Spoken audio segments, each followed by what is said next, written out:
Amazon procurement nerds are back. If you're watching us on YouTube, you see us all decked out in winter clothes. We are both in the Bay Area today when we're recording, and it is really cold. In Danville, Dr. Eloise, it's like 62, 65. Yeah, what is it here? It's 62 here in Oakland and dropping. It's And I yeah. we were talking before the show. I just flew in from Arizona and it was 105, 107, 103. So now I'm Oh. still in shock because I land in Oakland and it's like absolutely freezing here. So that's why we look like we're dressed for the snow if you're watching us.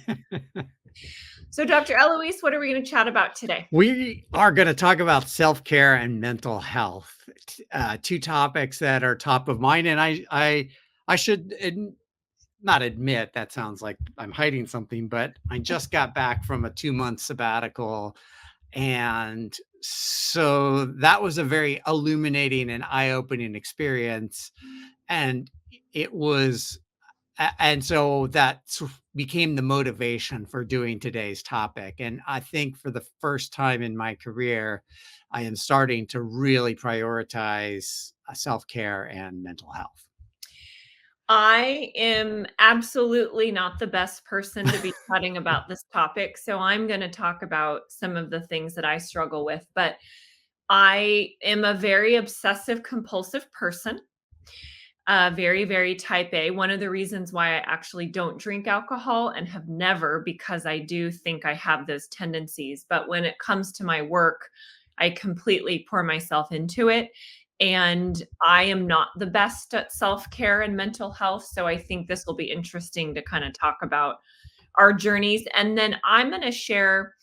I literally have a list of Sarah self care as a reminder on my computer.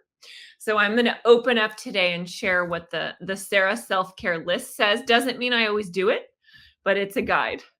That's awesome. I love that. I don't have a formal guide, but I will rapidly in the background jot down a few things that I do for self-care. Okay, so I'm going to start with eating. So I am a vegetarian. I have been a vegetarian now for almost 30 years. I was in 6th grade and my teacher became a vegetarian. And so I became really interested in it, started reading about it. And I'm the type of person, if I make up my mind, it's done. Like it's just over. So I went home one day and told my mom I'm not eating meat anymore. And then I'm the oldest of 4 girls, and they all said, well, we're not either. So overnight, my family became vegetarians. So for us, that means no meat, no fish. And one of the things that is essential to my self care, and I feel very blessed that I grew up in a family that prioritized eating healthy. My mom is an incredible cook. She grows a lot of her own food. We ate very, very fresh, non processed food going up. My mom cooked all of our meals. So I definitely have that advantage. I wasn't someone that grew up on soda and eating fast food. But for me, a big part of my self care is making sure that I'm eating right. And for me, that means low sugar, which is hard because sugar's in just about everything, not snacking all the time, and getting enough omega-3 fatty acids. And those are supposed to be really good for your brain and keep you in a better mental state. For folks that aren't very familiar with that, eating salmon, for example, is really great. Now, I don't eat salmon because I'm a vegetarian. So for me, that's things like chia seeds and flax seeds. So this, I just have to react to that because uh so this is not self-care, but I just because you mentioned vegetarianism, I'm vegan, but I eat processed food, I eat sugar. I am an unhealthy vegan eater, but I will say the one little thing I would say is that is being vegan forces me, especially when I'm traveling, to go see different parts of cities, often really getting out of the touristy areas because the vegan places are never in the touristy areas, and just getting to see just a little bit of the city, even if I just go out for a little bit. Mhm. And then for eating healthy, I'll throw in drinking into that as well, because it kind of falls in the same bucket. And for me, that's making sure I'm drinking plenty of water throughout the day. That becomes harder when you're traveling and you're always on the go. So when we did our traveling tip show, I shared one of my favorite gifts I ever got, which is a water bottle with a filter built in. So you can fill it up anywhere and have your water filtered. But I really, really prioritize making sure I'm drinking plenty of water throughout the day. Right now, as we're filming, I have my hydro flask next to me, and it's just really, really important. I don't drink soda or juice or anything else, which I know is a little crazy. So I am a water only drinker. I am not. I am a tea drinker and a coffee or a latte drinker. Okay. Next on my list is figuring out where you get your energy. And for some people, that can be reading, that can be podcasting, that can be quiet time. For me, that's actually being around people. I really get my energy from having interactions with people in person whenever possible. But so I really, really prioritize and make time in my schedule for networking and maintaining relationships. And that becomes very, very hard when you're working 12 or 15 hours a day and you're exhausted. But I know for my self care, I actually get re energized and invigorated when I'm interacting with other people, and not just family, but this is like people outside of the house that I live with, folks that I don't live with. And I will say, I think for those that work fully remote and don't have a lot of interaction in their job, I would challenge you to think about if doing something like this would help you at all mentally or with your self-care. So, if you're not interacting with a lot of people on a daily basis, would it be helpful to block off time to have coffee with somebody once a week, or get on a Zoom networking call, or just figure out a way to have more human interaction? And I'll say that's important. I'm going to give you two sides of that. Or it is very important as humans. We are social beings, so that in person contact really makes a difference. And so for me now this is the other side. So I like that, and I'll when I get to my list, I'll talk a little bit about how I do that on a daily basis. But the flip side of that is when I'm traveling and at conferences, it is totally overstimulating with all the people there. And so what I have to do is embrace that for X amount of time that I'm there. And then I need to go back to the hotel room and just be quiet. And so I balance both. And so I don't overdo it when I go to conferences. Well, and I think then for your self care, it's making sure that you have blocks of time in your schedule where you can remove yourself. Yep. Because if you're at a conference, let's say for 3 or 4 days, it can become very, very overwhelming and you almost become irritable. And it's like short and snappy when people Yep. talk to you, because so if you are somebody who's similar to you, I think it's important to make sure you have that actually blocked out in your time, even if it's stepping outside for 15 minutes Yep. to walk around and get some fresh air. It doesn't need to be like hours and hours of time. Well, and I'll say at Digital Procurement World last year, I was after 3 days of just intense. I was presenting, I launched my book, there were so many things. I remember leaving at the end of the conference. I was there till the very end. And I remember walking out of the venue and I was completely dazed. I was so completely obliterated, mentally fatigued. I barely made it back to the hotel. Yeah. So for you, that's a learning, right? You maybe should have taken some more breaks Yeah. and had a little bit more downtime at the conference. All right, next on my list is taking breaks away from my computer. Now, I am not good at this, so I want to call that out, but I am trying to get more intentional when I have something that I need to think about. Maybe I'm working on a creative project. Maybe there's a challenge or something that I'm trying to work through.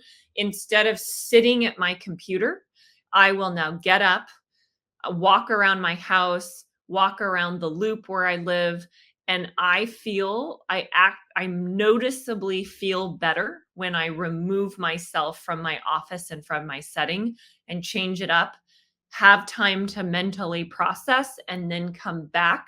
It's very noticeable. I do the same thing. I try to limit my just consecutive screen time. I do a pretty good job of that because I'm constantly getting up, attending to the dogs or getting tea or whatever. But yeah, but I also have been known to just sit endlessly at the computer. Next up for me is don't book meetings back to back. And this is super, super hard because everyone in your company probably has access to your calendar and sees time and blocks it. But do not feel great at the end of a day when I have sat in back to back meetings and then I'm late to every meeting. So one meeting runs over 3 minutes, then the next meeting it's 7 minutes over, and then it's 12, and then it just gets too out of control, and I become agitated and stressed out. So I try to do 45-minute blocks, which gives 15 minutes in between meetings. Or if it's 30-minute, do 30-minute, 15-minute break, 30-minute. And if somebody sends an invite, I'll just respond back and even push it up 5 or 10 minutes to give a little bit of separation between the meetings. Yeah, I because I limit when I will take meetings, and so oftentimes that means I'll end up with like 4 or 5 in a row, and by the 4th or 5th one, I am just like, "Oh my god, I hate this. I just hate talking to people." So, so I am trying to get better at, but the flip side is I have blocks of time where I'm just not talking to anybody, and that's awesome. Yeah. All right, let's pull a couple from your list now before we All get right, to the rest of mine. so a few as context, I actually would say that, and by the way, this is not meant to be psychological advice in any way. We're just sharing our Yeah. experiences. But for me, I have been diagnosed with workaholism, which is apparently a real thing. I didn't know that until I Wait, when you started. say you've been diagnosed, what does that mean? Well, my therapist told me that I pour myself into work in an unhealthy amount of time. So now there's not really a cure for it other than sort of changing behaviors. I don't think there's a drug for it, but it's something that I worked on with her for quite a while and still working on it. Like I wouldn't say I've solved it, but And I would say a lot of the people that you and I interact with, I mean, are extreme career oriented, want to be the best, driven to the max. I feel like it's just kind of the circle that we run in and the people that we hang around. So I'm sure I have it. I've never had a formal diagnosis, but I feel like it's very common in our network. oh, undoubtedly. I mean, I work at a firm with type A people. I mean, I think most consultants are to some degree type A's that really are hard charging. And so I fit right in and I love that. And then also it can be deleterious to one's psyche and physical being. So I just want to contextualize what I talk about here or my list in that I am trying ever so hard and continue to work on scaling back and addressing that. Mhm. So my first thing is I try to go out and get coffee every day. Just get latte or an oat latte specifically, which does a couple things. It gets me out of the house. It gets me stepping away from my computer. So building on your what Mhm. you were describing, it also gives me human interaction.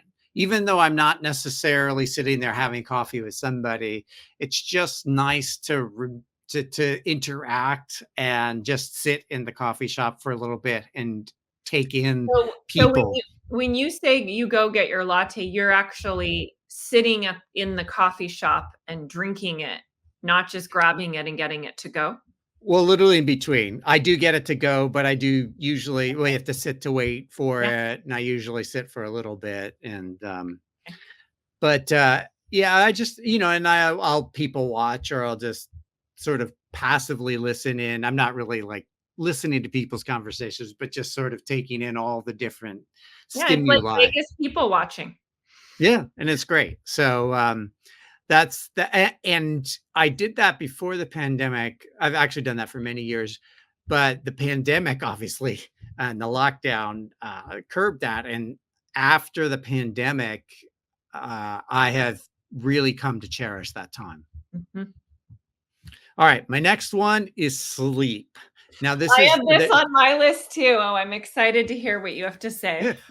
now, a couple of mine on my list are tied to, age, of course, but very much, at a certain point, I can no longer drive past, I cannot drive my body so I need at least 6 hours of sleep. So occasionally, I'll get 5 if I'm traveling, but, it'll catch up to me. But I try to get a minimum of 6, preferably 7, and sometimes 8. But the takeaway there is that I know at a certain point, whether it's at 9, 10, or 11 o'clock, I'm gonna be out. Like, forget it. I'm out. So I don't even try to pretend. I make sure I deal with or plan the evening activities so that I'm at least back to back Mhm. home or in my hotel room so I can get to sleep at a reasonable time. Now, are you a good sleeper? Yes, it once I lay down, with the exception of, well, once I lay down, my head hits the pillow, I'm out, and I'm out for a good 6 or 7 hours. Now, two caveats to that: when I'm traveling, the first night I usually fall right asleep. It's the second night where I get all my internal timing gets all screwed up. And or if I eat a huge, like if I get in late, like 10 o'clock, and I eat a bunch, and then sometimes I have problems when I'm traveling. Can you sleep on planes? Uh, I drug myself on planes now. So, because it's important for me, especially, I mean, I've been doing a lot of international travel over the last few years. So, it's important for me that I get like 5 or 6 hours of sleep on the plane. So, I will take some meds to not the heavy, just over the counter stuff, but to knock me out. And so I'm at least functional when I land. I can't stand people who can sleep on planes. I get so angry and wish I could sleep. So Oh, for me, my sleep, I have a really hard time sleeping. So, and I would say I'm 41 now, and I would say it's gotten worse with age. I didn't hmm. have sleeping problems as a kid or really when I was in college. And so I am by no means someone who's going to give you this expert advice, but I'll tell you what I do to try to help with it. So I try to not be on my computer the hour before I go to bed. Mm. So I used to be the laptop in my bed until right before I shut things down or on the couch, and that just I don't think it does me any good. So I try to shut down and not be on my computer. I try to not put my cell phone right next to my bed Yeah, because I I use do my that. cell Yeah. phone as my timer, but I find there's just something mental about it when it's sitting right next to my bed, so I make sure to move it so it's not visible. And then I I think I shared this on our traveling tips episode, but I have earplugs. And whenever I travel, I use earplugs because there is just random noises in hotels that I just am not going to expect or not going to be able to plan for. So I've tested out many, many different types of earplugs. I have really tiny ears and they always fall out and don't work. So I have Mhm. something that I found that works. And so that's really important to me when I'm traveling. home, I don't have to use them as much unless we have guests here or somebody's loud or snoring in another room. But for the most part, those are very important on my must travel with list. Yeah, so I have my friend Moore, the co-founder at Opstream. She was telling me about like the phones emit a little bit of radiation, and so she like a big thing for her was, and maybe we'll have her on the show sometime. But she puts her phone in another room, and for most days I do that, and like you, I feel really good about it because I don't want it near me. Now, where I differ with you, I do have my iPad, and I have gotten into the habit, and it's a bad habit of like watching an hour of TikTok before going to bed. So So sometimes that TikTok is your backfires. binge. Oh my god, it's just and if it's wires me up too much, then I'll do a crossword puzzle an electronic one. So I have to admit that I'm not that as good and disciplined as you are. But at least you're not working. So, Oh well, yeah, no, not working.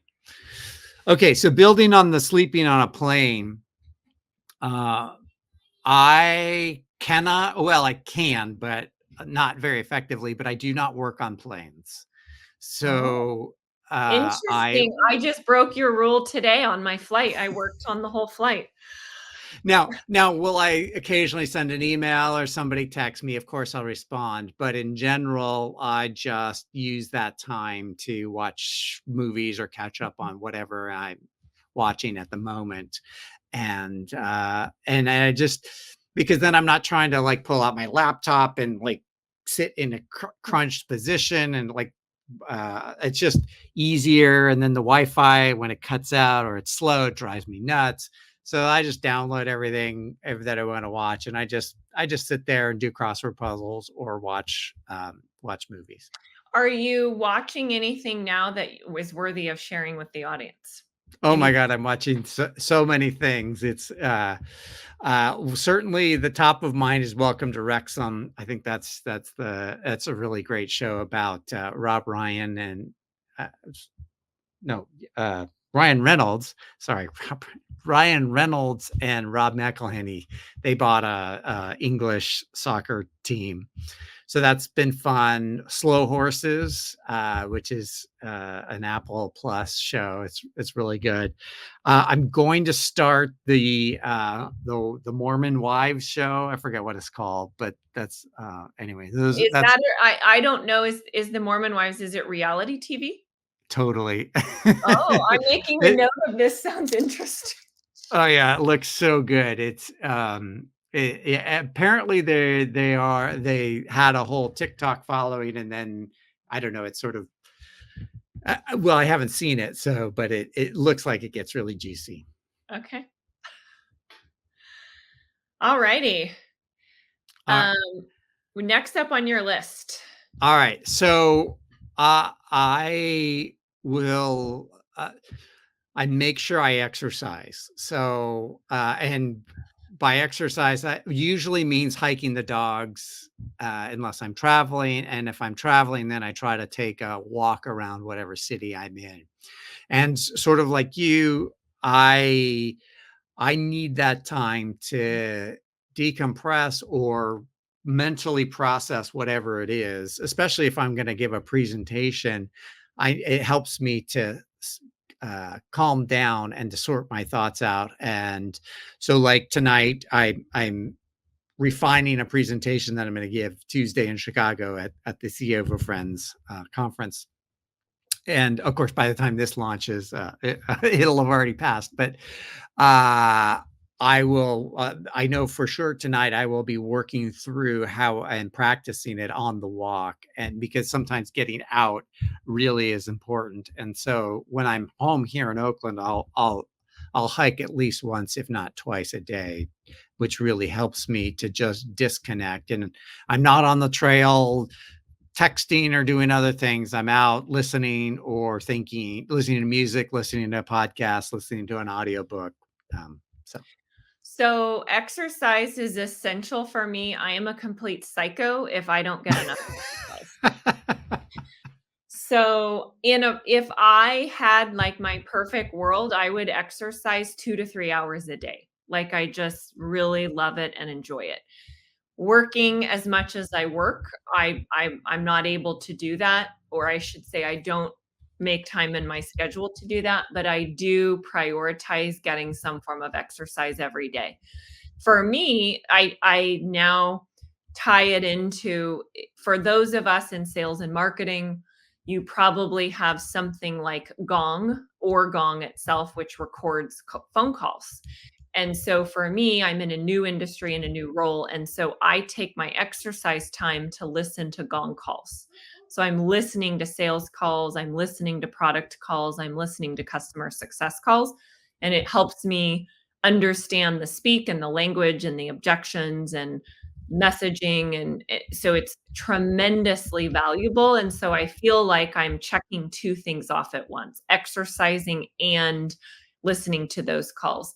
If I'm not listening to Gong, I'm a huge podcaster. I have 4 podcasts that I absolutely love and listen to, and I will tie in a podcast as well, so I'm not just listening to Gong calls every single time. But I would encourage those of you who want to or need to prioritize exercise, I put it as a meeting in my calendar. So it literally says workout and it's blocked off as a meeting.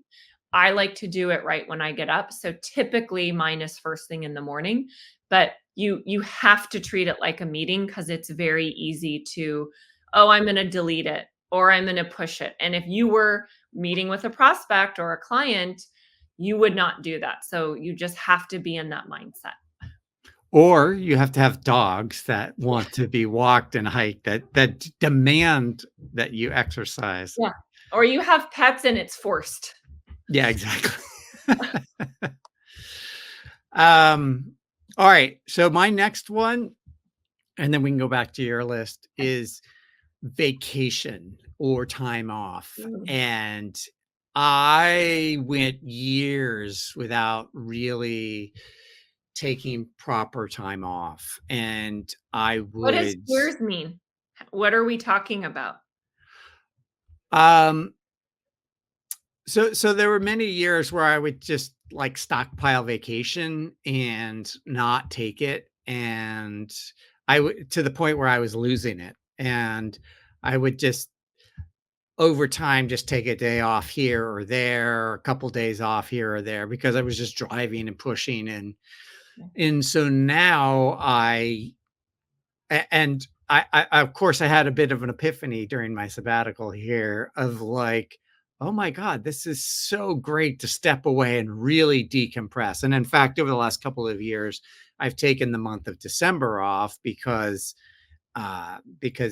pretty much everything slows down and it has for the last few years. And then I've also started taking off August because most of my clients are in Europe, or a large chunk of them, so they're not really around. So this year I expanded it to July and August, which was great. And So so 3 months then, that's what you just said, July, August, and December. So you power through the other months and you actually are shut down for 3 months. yes, and yeah, that's new this year for me. If we went back 10 years, I probably took 6 days off the whole year. So Mhm. now, I just want to note, in terms of powering through, I do work 6 days a week. So I am as busy on Sunday as I am on Wednesday.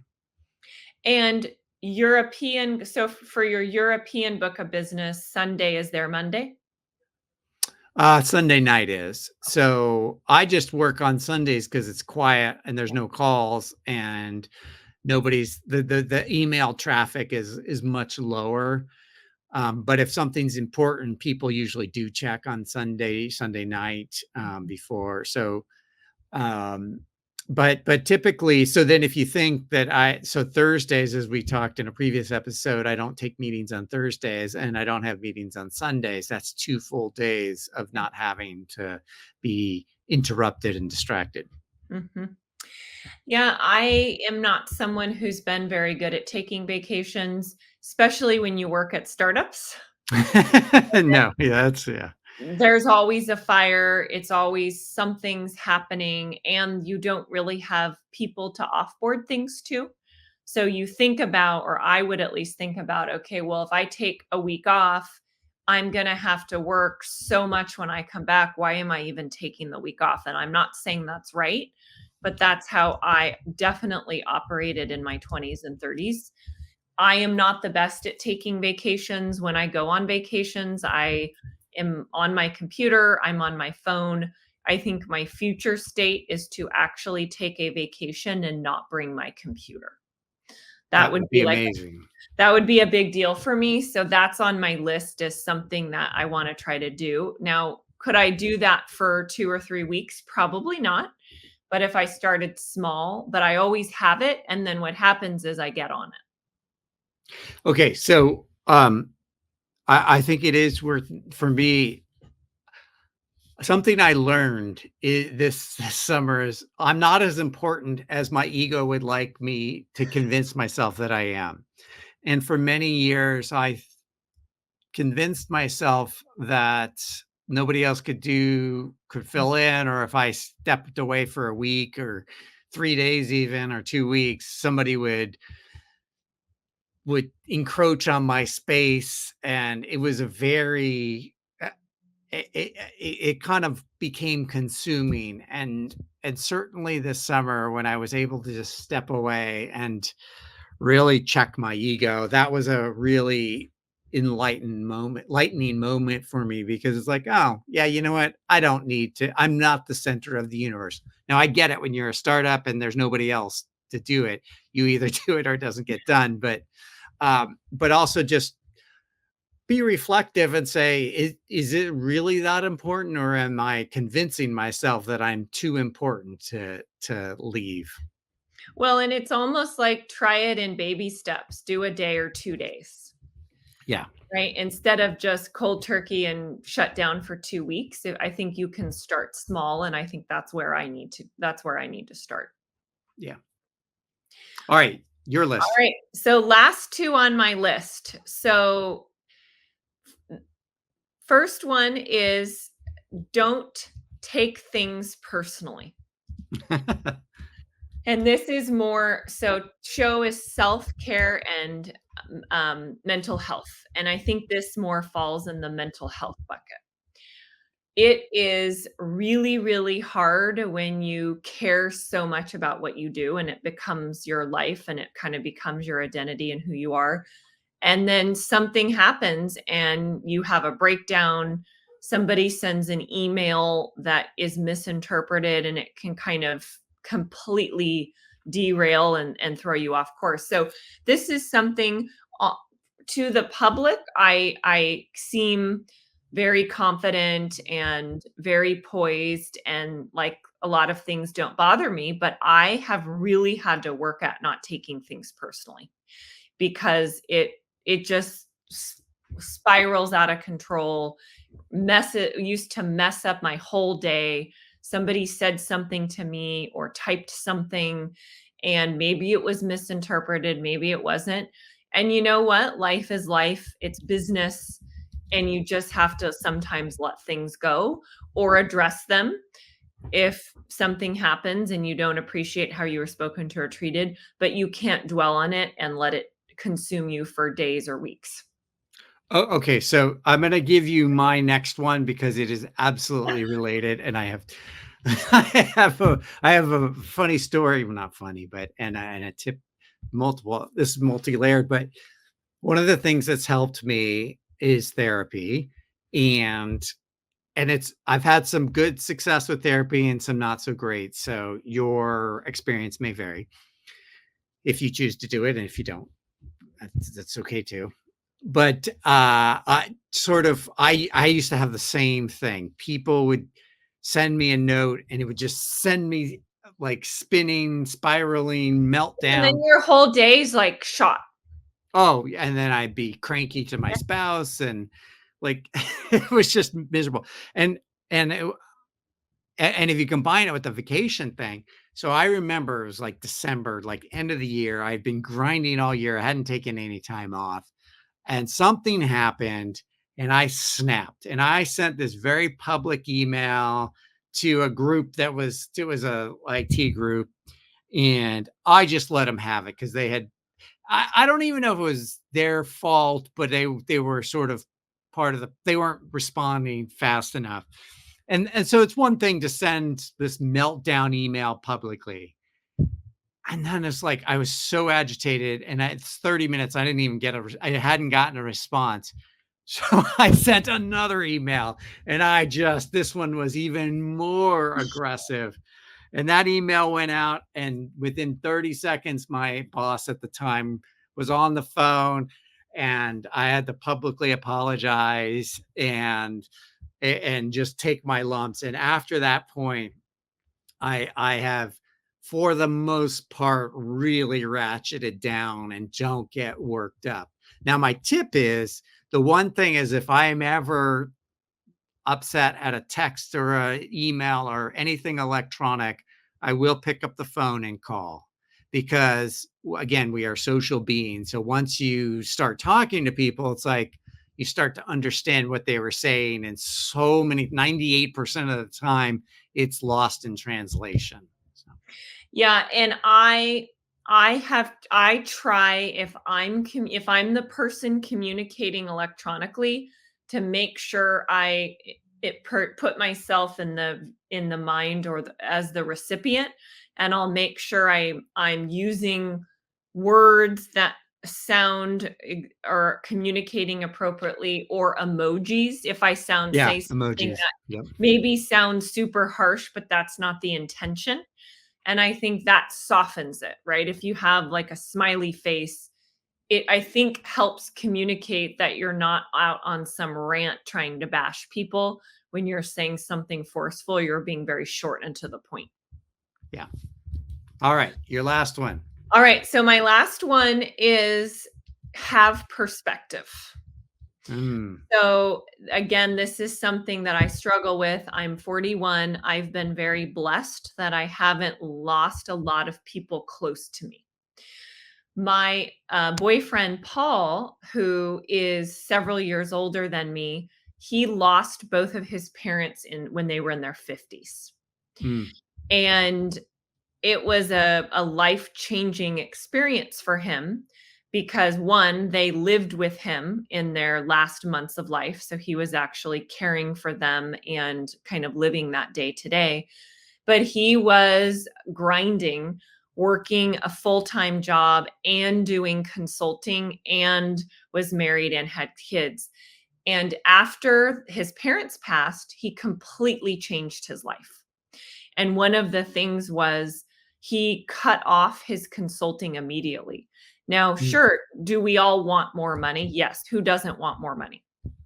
But for him, it wasn't worth the cost of potentially risking his health or risking his family or his relationships with his kids after what he saw. And he's like, if that's me, I could be gone in a few years and it's just not worth it.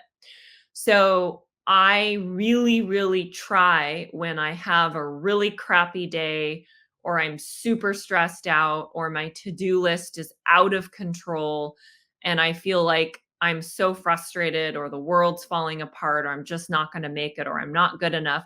I think about perspective and does what I'm worrying about really matter in the big picture? In 10 or 20 years, is this really going to matter? And a good reminder for me is my grandma, Memers, who lived by me actually in Walnut Creek. We bought our house in Danville, and so we were like 10 minutes away. She lives in Rossmore, which is a retirement community here in the Bay Area. mhm. And she passed at 94. So last year, she lived an incredible life. And I think about when I'm having these problems or challenges, would Mimi care about this? Mhm. And if the answer is no, you just you gotta roll it off your shoulder and keep moving. Yeah. So, the yours so by the way, we did not align on any of these beforehand, but my last one is so tied to yours is just keeping in mind that this is a job, not an identity. You might develop relationships over time, but within your company, your coworkers are not your friends. They're definitely not your family. And I've had to learn this the hard way, uh, because I while I used to have a bunch of people that reported to me, and I tried to create this certainly friend type of atmosphere, and that didn't work. A couple stabbed me in the back. I had to fire some. I had to lay some off over time, and you realize that these are relationships of convenience, and I don't mean that pejoratively. It's just we're here to do a job, get paid, do whatever it is we're getting out of the job. But then we have lives outside of it and identities. And it's so easy to get wrapped up in the day to day.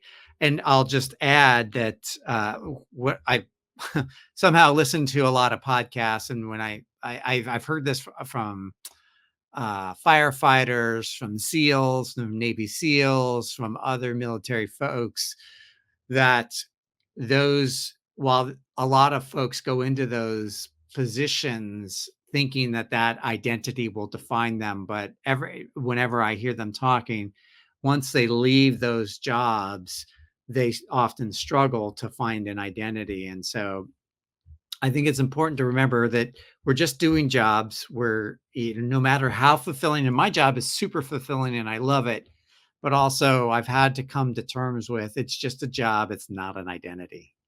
And for me, I'm someone that chose not to have children. Yep. So I probably work more than the average person because I don't have other people to take care of. And so it's very, very hard for me to separate that, make that distinction. And I work from home. Right. So it's always there. It's always present. It's okay after dinner and I'll hop on for another 3 or 4 hours. So I am not saying it's easy to do at all, but I think having perspective is so, so important. And often if you lose someone close to you, that can be a trigger and a good reminder that there's more to life than the job that you have. Yeah, and I think, don't have kids either. Uh, I guess, does that make us childless and dog ladies? I don't know. Um, Sorry, I couldn't let that I one go. I I have to I'm even more of an anomaly. I have no pets. So that's Right. really strange, right? I have no kids, no pets. Yeah. So we have well, as when we do our outdoor sessions, we have a whole group of dogs. So one of my things outside of work is just caring for dogs, and I feels like I'm at the vet multiple times a week. We also have two birds we inherited.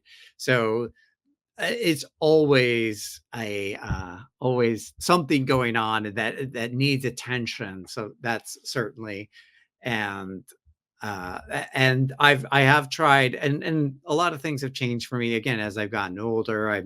I think most people know that I'm Jewish. I put that in my book, and so I have gotten more involved in that over the last couple of years, and just generally, and then even during my sabbatical, aside from a massive TikTok addiction and YouTube addiction, I have started to work in our garden and sort of connect with just being outside. So, All right, I think that's all we have for today. yeah, I hope everybody, my genuine, if I'm an old person, so all I can say is, what seems important in your 20s and 30s and even in your 40s, as you get to those next stages, at least for me, it's changed dramatically. So And enjoy it. I would ask for listeners that are comfortable sharing to drop a tip or two in the comments on this episode.